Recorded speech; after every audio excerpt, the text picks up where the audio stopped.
All right, this next video will cover the Yuan and Ming dynasties in China. We will be looking at imperial city planning, gardens, decorative arts, and then we'll also briefly go into the Qing dynasty to see examples of costume that the emperor might wear. And then we will move on to Korea and briefly look at an example of a throne hall and palace in Korea under the Joseon dynasty, and then also look at an example of a garden. So we'll be seeing some comparisons between what we see in China and what we see in Korea. So starting off, we have the Yuan dynasty. This was linked to the empire of the Mongols. So this was a massive empire that extended across Asia into Europe and into the Middle East. And so obviously the founder of this empire is considered Genghis Khan, and so I have his name and dates listed there. And then also Kublai Khan, his grandson, is the one who becomes the emperor of China under the Yuan dynasty. So Genghis Khan had many grandsons, and one of them, Kublai Khan, becomes the emperor of China. So the Yuan dynasty was somewhat controversial to those in China because it was seen as an outsider or foreign dynasty. It was seen as a group of individuals who weren't traditionally Chinese, and so to have these outsiders as emperors was something that the traditional scholar officials, those who had been associated with the previous Song dynasty, were very uncomfortable with. And so we see a whole group of artists who are essentially, or a whole group of individuals, these literati, who are essentially left out of the kind of court world and develop different interests based on the fact that they're being excluded from court society and that they don't really accept these foreign rulers. So even though these were considered foreign rulers during the Yuan, Kublai Khan and his wife did try to assimilate. Their portraits reflect some interest in adapting to Chinese culture, and it was said that during the Yuan there was a great deal of cultural flourishing. It was a relatively short-lived dynasty, just under 100 years, and by the end things kind of started to fall apart, and eventually the Ming Dynasty will come in and become the new and quite enduring dynasty around the 15th century. So moving on, or excuse me, it ends in the 14th century and then really starts flourishing in the 15th century, the Ming. So thinking about gardens, gardens in China have developed for a very, very long time, for hundreds if not thousands of years. And in Suzhou, this is a city close to Shanghai, this is really a city of beautiful gardens that have changed quite a bit from their initial founding, but have some principal elements that are all that you can see some common elements. So things like plants, rocks, which would be a yang element in the yin-yang ideas of Taoism and the ideas of balance. The water element would be the yin or female element, and then buildings also are noteworthy. So of course these gardens change depending on the seasons, depending on what is planted, depending on how much the plants are flourishing, but there very much is human intervention here. It's very deliberately created. They're creating these little views for you to see as you move through the garden. There's a whole idea of having you be outside and then inside as you're moving through the garden as well. So you're kind of going from place to place and being led through the garden. The rocks came from nearby Lake Tai, which had these wonderful, very tall rocks that could be created into these forms that were supposed to encourage creativity. You could look at them and hopefully get ideas. They often were thought to look like bamboo, or thought to look like mountains or different trees, or sometimes thought to be associated with animals. So in the case of the Lion Grove Garden in Suzhou, you can see that the rocks themselves are thought to be reminiscent of lions, and so you can see kind of in an abstract way how you might see that. You can also, of course, see those four elements of the gardens: the buildings, the water, the rocks, and the plants. And so you can see that, again, this play of plants coming out of the water itself, trees, often bamboo is present. People tend to really enjoy the sound that bamboo made when wind went through it. Also the symbolic element of bamboo, that it would bend but not break. So it had this wonderful flexibility, but also this very enduring strength. The idea again of moving through indoor and outdoor spaces, the The pavilions and buildings themselves often had specific names and specific purposes, whether they were libraries, places for composing poetry, places for gathering. So these gardens could be places of solitary contemplation, or they could be places for individuals to gather together and to have a good time. Suzhou was a very wealthy city, and so that helped to provide the funding, the means for creating these particularly lovely gardens.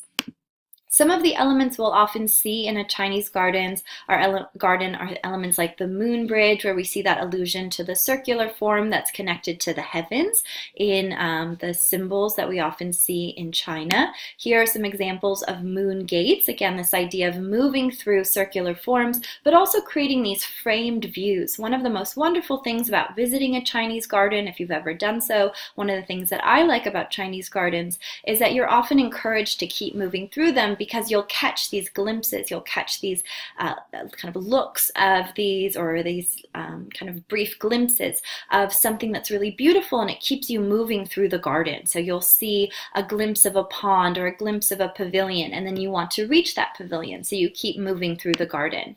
Here's an example of a covered walkway, and it's very traditional for these walkways to move in kind of a jagged form to direct you in different ways, to move you around rocky outcroppings, but again, to kind of lead you in these unexpected directions. So I had mentioned that some individuals were kind of left out of civil service during the Yuan period with these rulers that some considered outsiders. So during the Yuan period, after the Mongol conquest, many of the leading landscape painters were literati who did not serve in office, either because these offices were not widely available or because they did not want to serve the conquerors. So many people who had traditionally been these kind of scholar officials who had received appointments in government offices often received very low-level appointments, or they might just decide not to serve these conquerors.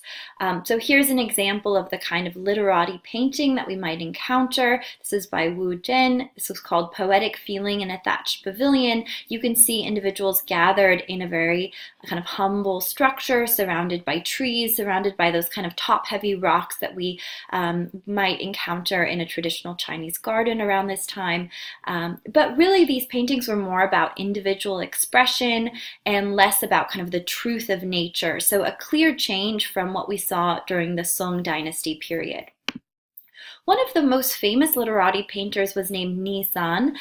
He did not want to serve the emperors, the foreign emperors, and so he became really this kind of peripatetic individual who moved from place to place, and he would stay with individuals, and he would often pay them by creating paintings, and his paintings also became very sought after. He used this very kind of dry technique where he wasn't using a lot of that kind of atmospheric kind of cloudy quality that we've seen before in the Song Dynasty. This is called the Rongxi Studio. You can see a detail of the hut here, and then you can see its long history of ownership by all these seals that have been applied, the largest being from the Chonglong Emperor from the Qing Dynasty. So an interesting combination of calligraphy as well added to the top portion of this hanging scroll. But a very popular painter, and one who is seen to exemplify some of the qualities of the literati painters during the Yuan period. There's even this portrait of Nizan by an anonymous literati painter, giving us the sense that he lived a relatively simple life, that he greatly valued kind of cleanliness and austerity as he was kind of wandering around from place to place. So at the end of the Yuan, we come to the Ming Dynasty, which runs for quite a long time, from 1368 to 1644. We see a great flowering of the arts in terms of refining some of the techniques that the Chinese were already very well established in doing. So things like porcelain, we see a great flowering of blue and white porcelain using that cobalt blue. We also see a wonderful appreciation of Cinnabar lacquer materials or decorative arts, which you see here. Here's that use of the blue and white porcelain. Also, this is a time, we're not going to talk about this extensively, but obviously one of the most famous structures in China is the Great Wall. And this was a time when the Great Wall was reinforced and reinvigorated, although much of the wall goes back to the the Qin dynasty, it was the form that it's in currently comes from around the time of the Ming Dynasty, although of course it's been renovated and rebuilt many times over.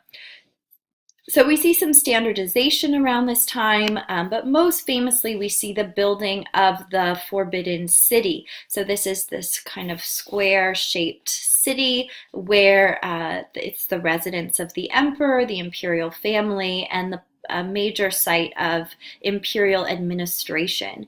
And so when the Ming Dynasty was founded, they actually had to move the capital. They eventually moved the capital to Beijing when a new emperor comes into power. So the Yongli emperor decides it's time to build this new capital, and the Forbidden City will be its kind of central hub for the living. And so some of the key elements that we see with imperial city planning, you tend to have a moat around the outside, impressive gateways, so you have to move from gate to get to the central structure. We also tend to see watchtowers. There was a very deliberate building order where you would move from the outer portion of the structure to the inner portion. It's very deliberately oriented in terms of where the emperor would face. So he would face towards the south, and the south was very auspicious. So the south was the direction of summer, warmth, fire, the bird often associated with the phoenix, and then vermilion, the color vermilion, which is this rich red. The east was associated, so he wouldn't face east, he would face south, but I'm just going to go through the different directions and what they symbolized. So east symbolized spring, wood, and the dragon. The north side was more negative, so obviously that's why he faced the south. That would be winter, water, and the black tortoise. And then the west side is autumn, metal, and the white tiger. And autumn also had kind of negative connotations because that's when things started to die in the seasons. So spring and summer were much more auspicious. So there's this very deliberate orientation. And this is the main structure, the Hall of Supreme Harmony. So this is where the main throne of the emperor was located, although there were other halls and other throne areas for the emperor. But the idea that you have him essentially in the center of the universe, right? This idea that you have the four cardinal directions, north, south, east, and west, and he's sitting right in the middle. So essentially giving him this kind of universal access. So the Forbidden City is located here, and then we're also going to look at the altar complexes, the Temple of Heaven, in just a little bit, and that's located right in this area. And that's much more about connecting to ancestors, connecting to the idea, like Taoist traditions, the idea of trying to control the seasons. So let's go through the Forbidden City, however, with in a little bit of detail. Both the Ming and Qing dynasties, rulers from these dynasties, lived in this particular palace and would administer their empire from this area. As I already mentioned, you would move through a number of gates in order to get to the central Hall of Supreme Harmony. And so many people always discuss the more gates you go through when you're entering a palace, you're kind of building anticipation. You're getting closer and closer to the main individual, to the ruler. And so you would have to move through all these different sections to get to the emperor himself. There were also waterways and bridges and other auspicious symbols that you would encounter. So here's the Gate of Supreme Harmony leading to the outer court, and this is flanked by two apotropaic bronze lions. And so you can see one with a ball and one with a cub. So you have this, again, balance of male and female. And apotropaic just means warding off evil. So again, these kind of auspicious symbols as you're moving from gateway to gateway as you get closer to the Hall of Supreme Harmony. You can see these kind of multiple tiered flared roofs with wide eaves. They also have auspicious symbols along the edges of the tile roof because these structures, the base of the structure, they were created with wood. And so, of course, the constant fear was fire, and sometimes these structures were afflicted by fire. And so these auspicious symbols on the roofs were supposed to help ward off fire. The apotropaic lions probably also supposed to help ward off fire, but also great symbols of power. I mean, you can see the muscular form of these kind of abstracted lions. So that main structure, as I've discussed, is the Hall of Supreme Harmony. It has this multi-tiered marble structure on the exterior. This is where officials would organize to present themselves to the emperor in these kind of regularized events. And then the emperor would also celebrate his birthday here and the Lunar New Year. So major civic events, major events for the emperor would be celebrated in this, the largest structure in the Forbidden City. This is just a broader view to give you a sense of the vast expanse of this section of the Forbidden City. So going back to this structure, you can see that there's what we call the inner court and then the outer court. The outer court is here, the inner court is back here. The outer court is much more of the public area. This is where the officials would meet. The inner court is much more for the family, more of the private spaces. The empress and the emperor's concubines, this would be kind of the space for more privacy. So outer court is the more public space and inner court is that more private space. So when we're looking at structures like this, the Hall of Supreme Harmony, this is very much the public space of the emperor, but as we're moving through the structure, we're actually getting closer to that inner court. So there's that vast plaza again. Of course, this is very much a public space in the outer court because this is where so many of the officials could organize. The symbol of the dragon could be found throughout the Forbidden City, and so as you proceeded up to the Hall of Supreme Harmony, this pathway itself was marked with the dragon. Of course, the dragon was seen as something that could connect the heavens and the earth, that could move in between. And of course, the emperor as the son of heaven, as someone who had this kind of special connection to the heavens, it was very logical for the emperor to connect with the dragon. As you entered into the Hall of Supreme Harmony, you would see a large throne. This throne was also ornamented with dragons, and the dragon would be kind of reinforced over and over again. Massive pillars would support this huge structure. You also would see cranes decorating the area of the throne, which we see here, which was a sign of longevity. So we were mentioning that there was also a Temple of Heaven complex that was a little distance from the Forbidden City. This is where the emperor would conduct rites, prayers, and offerings, as well as sacrifices, to help ensure that the weather would be consistent, that they would have good harvest, that everything would be okay in the empire. And the idea that the emperor has that special connection to heaven, and so he's the one that needs to conduct these prayers and these rituals and these rites. And so the whole complex is called the Temple to Heaven, but here we're seeing this round hall, or called the Hall of Prayer for a Prosperous Year, sometimes called the Hall of Prayer for Good Harvest, because again, the main theme here is you want to ensure that you're going to get a great harvest. That's a great way for the emperor to stay popular if people are eating well and there's not famine. So good harvest is a great way to do that. So this was created around the same time as the Forbidden City, although the structure itself is of course circular, rather than that square-shaped form that we see for the Forbidden City, that massive structure of the inner and outer court that very much deals with the kind of control of the earth and what's going on in the Chinese empire, like in the world of the Chinese realm of this world. This structure, the Temple of Heaven, is about the heavens, right? This is about the other world. This is about controlling the weather.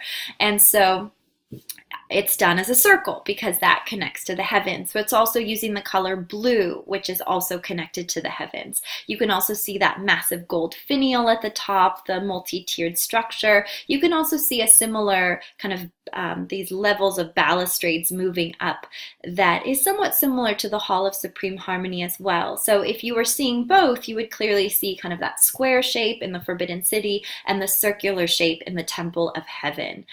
Here's the overall complex. So you have a round hall that would coordinate also with this round altar. Here, let me show it to you.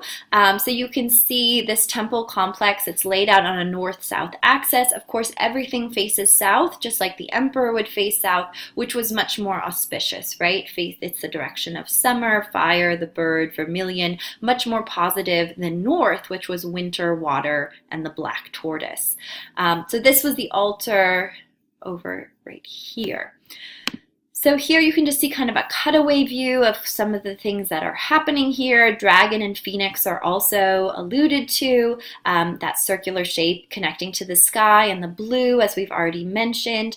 And then you also have symbolic offerings that are included. Moving on, you can see that geometric shape also connects to a mountainous form. The 4 central posts represent the seasons, so a really nice connection there to ensuring a good harvest. You're connecting to kind of the natural changes of the world. And then the dragon and phoenix, as I've already mentioned, were symbols of the emperor and empress, which we could see in the decoration of this particular structure. Because again, the whole idea of empowering the emperor is he's the one who can connect to the heavens to help to ensure these good harvests. And so this has a connection to Taoism as well. So briefly looking at Ming porcelain with that underglazed blue using that cobalt. So the cobalt, this blue, was one of the only shades that could withstand the very, very high firing temperature of porcelain. So we've talked about earthenware, stoneware, and porcelain, and how porcelain does have this really high firing temperature compared to some of the other types of ceramic. And so what we're seeing here is some of the variety of shapes. We could see some of the common decorations for Chinese consumers and for imperial wares, so what the emperor was collecting. So we often see floral motifs, grapes, as well as waves, dragons too. But Ming porcelain became incredibly popular as an export ware, something that was sent around to other places. And there was an incredibly high demand in places like Southeast Asia as well as the Middle East. So let's see this one. This is an example of an export work. This is called the Arrow porcelain vase with Persian inscriptions and floral scrolls.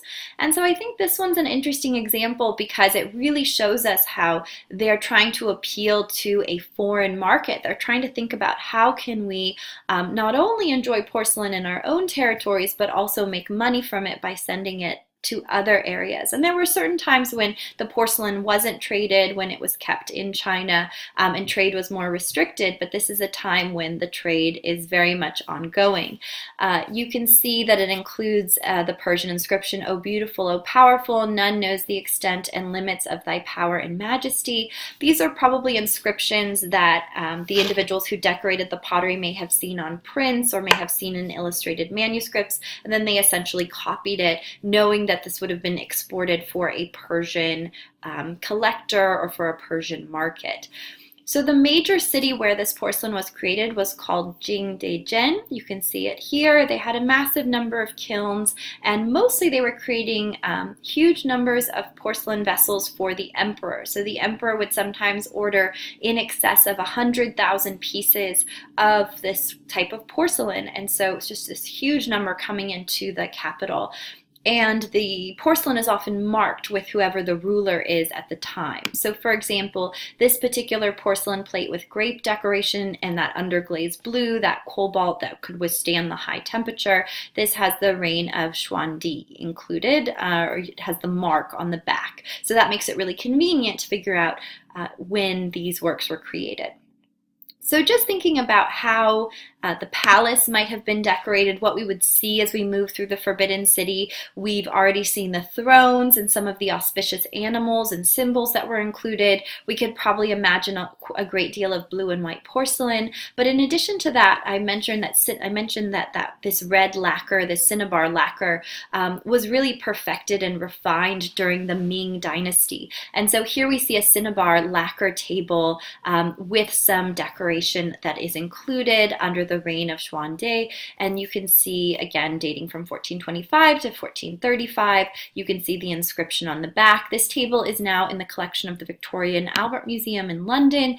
You can see the phoenix and the dragon, which are two mythical creatures connected to the Empress and the Emperor. So the phoenix is usually linked to the Empress and the dragon is usually linked to the Emperor. You can see also the extensive floral motif, the kind of carving into this Cinnabar lacquer. It has that auspicious red color that we often link to the Emperor. It's also linked that direction that he faces south is that rich vermilion color. So kind of that warmth that we associate with some of the positive qualities of the Emperor, and also the color that we often see in the Forbidden City is this rich red. Also thinking about some of the clothes that the emperor would have worn, there's a couple of examples from the Qing Dynasty, so a later dynasty that I was going to show briefly. We have robes, for example, a young emperor's dragon robe for his birthday. Typically there would be 9 emperors decorating the robe, and then the head of the emperor is essentially like the 10th dragon. And then also you have symbolism of water and rocks and kind of moving in the 4 cardinal directions, so that's significant as well. Other auspicious symbols, the pearl of wisdom is often included. Here you can see another emperor's dragon robe. This will be a key work for a later week, but again you can see the dragons, you can see the connection to water, these rocky outcroppings connecting to the 4 cardinal directions with the emperor at center. And then all these dragons. And the number 9 was often connected to the emperor himself. The idea, also the Forbidden City was said to have 9,999 rooms. The idea that heaven had 10,000, and so the Forbidden City was just one less. I don't know if it actually has that precise number of rooms, but that's what people said.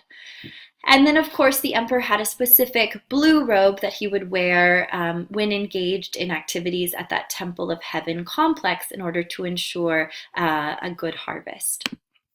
All right, finishing up, we're going to see some examples from the Joseon Dynasty, which is a dynasty that extended from 1392 to 1910, so a very long period in Korea.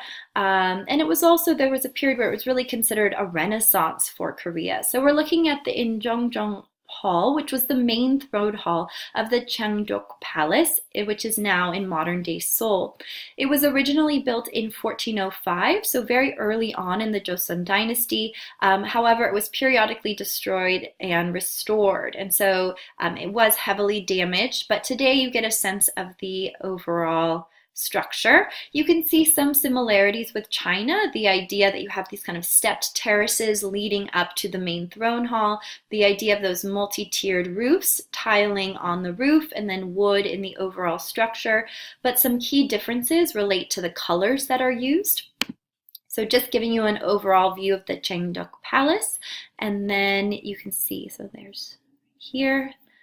And so you can see that some of those colors that are included that are a little bit different, this kind of blue-green is a little bit different than what we saw in China. The exterior is heavily decorated with floral motifs, chrysanthemums, and these often are connected to longevity and prosperity. And so all the colors that we see in this structure include red, blue, green, yellow, black, and white. And these are connected to the 5 elements. And this is the same in both Korea and China. The idea of red being connected with fire, blue-green with wood, yellow with earth, black with water, and white with metal. So essentially when the ruler is entering into this structure, he's showing his control over all these different elements, and he's putting himself at the center of that. This idea of the centrality of the king of Korea, the Joseon Dynasty at this time, was also reinforced by the images that we would see behind the throne. So we would see this kind of burning red sun and this pale white moon, which some people have interpreted as connecting to the red sun as the king and the pale white moon as the queen. However, it also could just be seen as the king's role as kind of central to the universe. Also, we have these representations of 5 mountains, which connect back to some Taoist traditions of these 5 sacred mountains. But essentially the idea of the 5 sacred mountains is you have 4 mountains in the cardinal directions, north, south, east, and west, and then there's a central 5th mountain right in the middle. So again, this idea of the king being at center. So you have those 5 elements, you have the 5 mountains, and you have the sun and the moon, all reinforcing the ruler's centrality. Also at this particular palace, you have this wonderful jade stream in the Huwon, the secret garden, which was developed in the 17th century. And this I just think is a particularly unusual garden because you really get a sense of how individuals interacted with it. So you have these kind of pathways that, these kind of cut out portions of the rock where apparently they would float cups of rice wine while composing poetry. So almost these kind of movable areas for drinks that would go through the garden. You can also see how the rock itself has this wonderful moss growing on it, giving it this look of jade, this green quality of jade. And there's even an inscription that says, "The stream flows away endlessly and the waterfall plummets down from the sky. These remind me of a white rainbow, thunder and light flooding the valleys." So you can get this sense of how they're contemplating nature within this space. And in both China and Korea, political tensions could run rather high. So these garden spaces were important places of relaxation, contemplation, and escape. And here are just some additional views, kind of in a slightly different lighting effect. You can see it's more of a gray day. But again, these kind of rocky outcroppings and the way people may have lounged in these rocky spaces and seen those cups of rice wine run through the garden. All right, so we'll finish up there. We'll talk about more ideas of kind of relaxation and escape in the next video as we consider the Japanese tea ceremony and some of the political and religious changes that led to the development of those practices. All right, thank you.